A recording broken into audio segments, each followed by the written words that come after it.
Écoute, ce matin, je voudrais te dire de ne pas baisser les bras. Tu as essayé une fois, tu as essayé deux fois, tu as essayé trois fois. Ça n'a pas marché. Essaye encore la cinquième fois. Essaye encore la sixième fois parce que ça va marcher. Vous savez, la chance est la rencontre entre la préparation et l'occasion. Avant que le moment arrive, prends le temps de te préparer. Prends le temps d'étudier. Prends le temps de faire des recherches par rapport à ton objectif. Et l'occasion se présentera d'une façon ou d'une autre.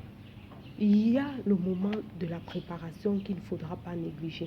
Si nous voulons nous marier, commençons à nous comporter comme une femme mariée.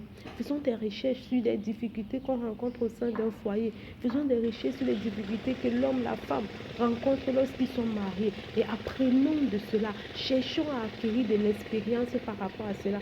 Rapprochons-nous des personnes mariées. Rapprochons-nous des personnes qui se sont mariées à 17 ans, 20 ans. Et cherchons. C'est ça qu'on appelle au moment de la préparation, avant que le jour y arrive. Parce que lorsque le jour y va arriver et que tu n'es pas préparé, tu pourras louper. Tu pourras ne pas réussir ton mariage. C'est la même chose dans le travail. C'est la même chose dans la quête de ces objectifs. Nous devons prendre compte, nous devons prendre conscience qu'il y a un temps où il faut se préparer.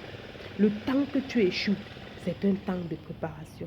Le temps que tu ne réussis pas, c'est une manière pour Dieu de te dire, tu n'es pas encore qualifié, tu n'as pas encore l'expérience qu'il faut pour pouvoir être une femme mariée, pour pouvoir avoir ce job.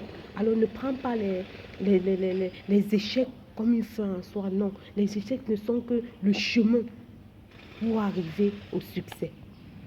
J'espère que ce matin, j'ai aidé quelqu'un. 2 minutes de Christelle, bye bye.